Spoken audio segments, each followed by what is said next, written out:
I got the whole fucking thing on video, bitch. Hello, my darlings. I've gone all atmospheric again for you, ambiance-wise. I've put on my little candles and my little artificial fire. What more can I do? At least I have showed up. I think it's day 13 now. It has occurred to me that I might be away for all 2 or 3 of you that watch this next weekend. But sure, what's that, a day or 2? You're knowing me, I'll probably try and make a video or 2 in advance anyway, because I want to stick to the 90 days.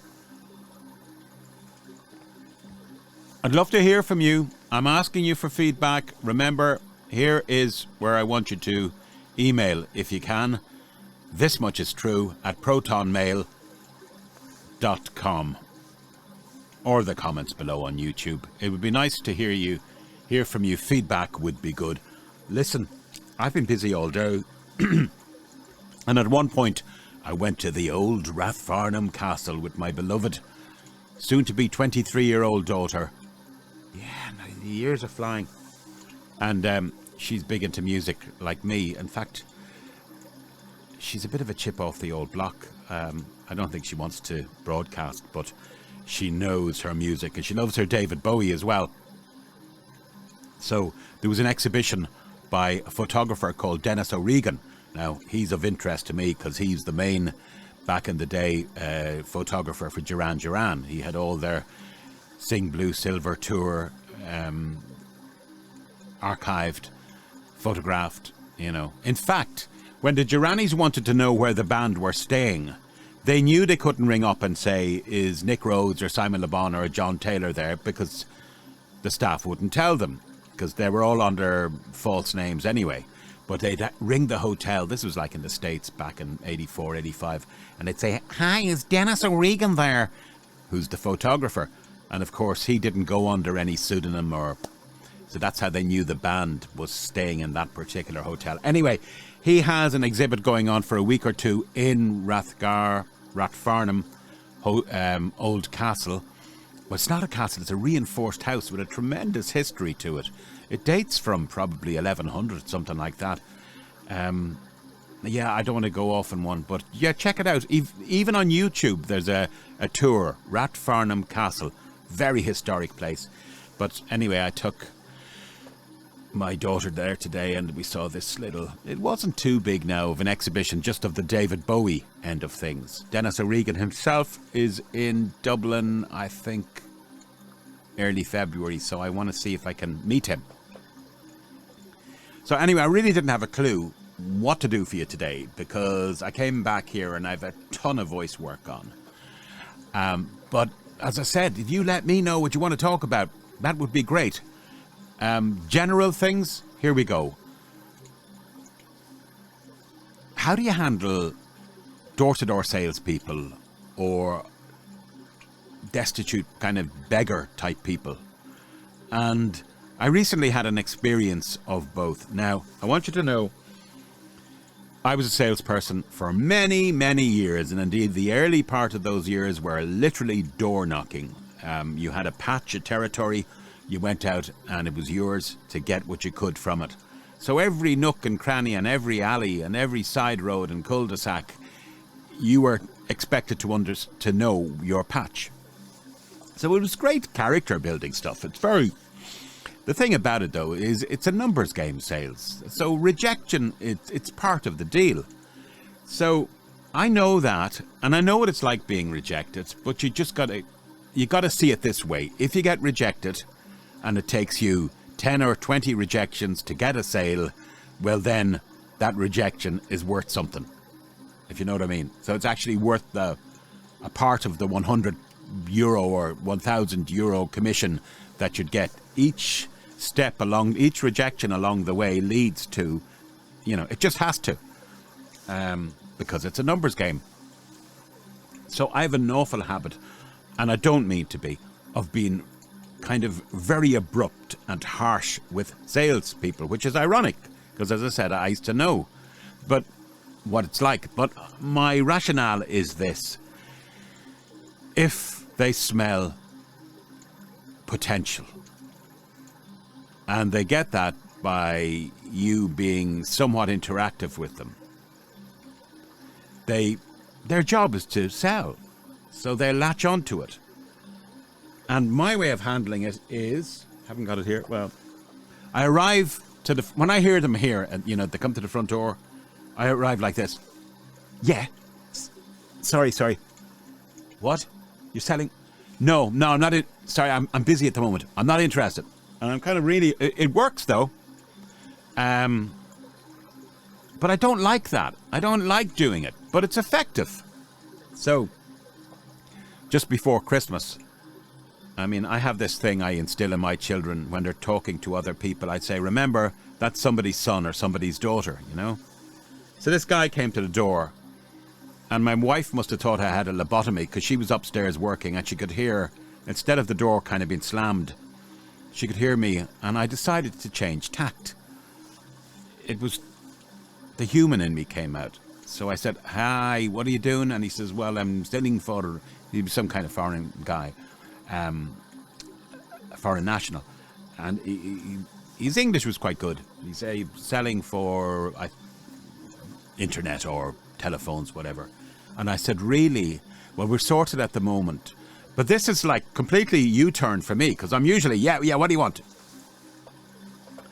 And he said, well, Dad, this. And I said, fine, is there an internet site I can check out about it, a website? Oh, yes, but, and you see, he was smelling the prospect, yeah, well, I come here, I talk to you about it. No, it's okay. Well, I come back and I talk to you about it later on then. No, it's fine. But look, I don't want to give you hope or anything because I think we are well catered for. But can you let me know what the website is and I'll look into it. I will look into it. Now, this is more than I would ever give anybody. I still have to say, probably don't give them the time of day. But look, it was a human thing. And then I said, where are you from? And he said, Croatia. And I said, that's lovely. There's an area there called Split, isn't there? And he said, yes. I said, very historic, very beautiful. And the only reason I knew Split, by the way, was I used to hear that name in 1992 or thereabouts when the Balkan War was on. But anyway, I feigned that I knew the area. But I could feel his hope rising, and I really had to dissuade him and say, look, I really am catered for, but you know what, there's some new... I was such hypocrite. I mean, there are some new people moved in at the top of the road. Perhaps you want to check them out. Now, it cost me nothing. And I still think you're probably as well off saying, sorry, I'm very busy. Goodbye. But at least I got a bit of interaction humanity-wise. Now, a week or so ago, I'm out and I'm at you might remember, a Thin Lizzy tribute with my friend, Steve. And afterwards we went to this kind of greasy spoon joint. And it was all burgers dripping with, oh Jesus, it was... Blech. But I was sitting down and this little one came in and she had the anorak on her, and I could see that it was probably a heroin type thing. She had that pinched kind of drug addict look. And I was sitting with my back to her when she came in and she says, here we are, have you got any? And I actually was really abrupt. And I said, sorry, look, I'm talking to somebody here, And by the way, I'm not aggressive. I'm a pussycat. But and it worked. She went away, off about her business. You see, in her own way, she's a salesperson. In her own way. She knew it's a numbers game. But I was talking to Steve and eating me burger. But I watched as she got rejection after rejection after rejection. And she's on her way out. And possibly, and it wasn't meant much I was drinking, but possibly because I was fortified to some degree with a drink or two. But the human again in me came out. And I saw her, on her way out. And I just said, hey, come here. I said, and I gave her, it's not a lot, but I had €10, right? $10, if you like. I said, look, here, have that. Fucking guys, big mistake. No recognition of real gratitude. It was straight in. Oh, good. Thanks very much. Now, I just need one more of them. And I'm going, fucking hell. I said, look, it's my last book I've given you. There you go. There's $10, €10. Oh, no, can you just give me another one? I said, I honestly don't have it. She said, well, have you change? Have you got small change? Talk about shaking me down. I said, no, I've got, no, Listen, missus, I've given you what I have. Then she turns like to Steve. Your friend, has he got anything? Now, Steve was wiser than me, so he just didn't play ball. So, I don't know how you feel about that. I want to see the humanity in people. I understand because I was that soldier, and yet it backfires, doesn't it? Is there an easier way of letting people down? I'm not sure. So look, what else can I talk about tonight? Probably not a lot. I haven't a lot to say for a change.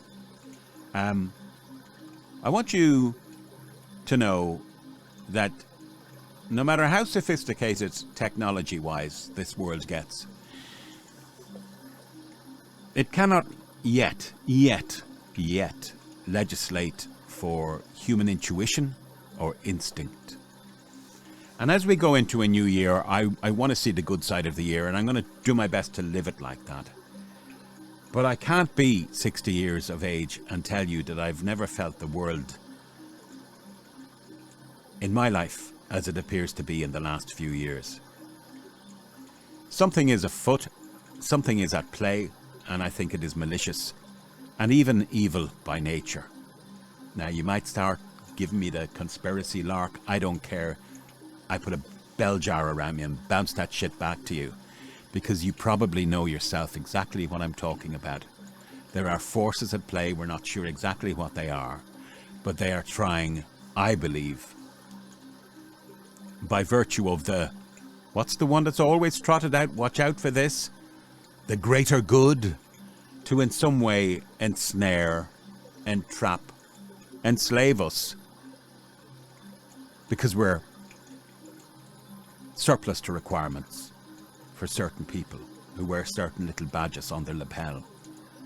Unelected fuckers who honestly are trying to play the oldest game in the world, and nobody ever seems to learn. You will not rule the world. You won't.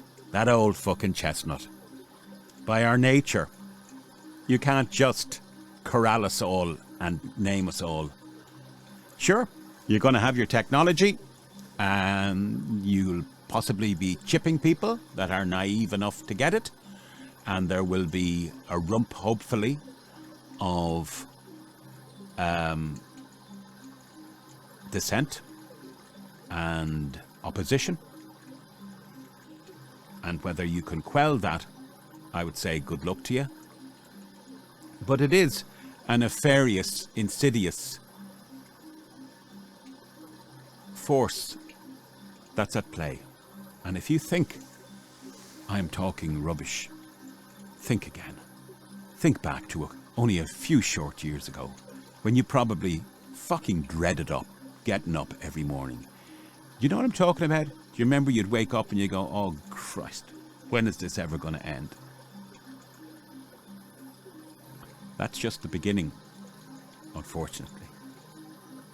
And, if nothing else, I would say people have a bloody good right to compensation for the trauma, the waste of time, the coercion, and the businesses that were lost, let alone lives that have been lost, continue to be lost.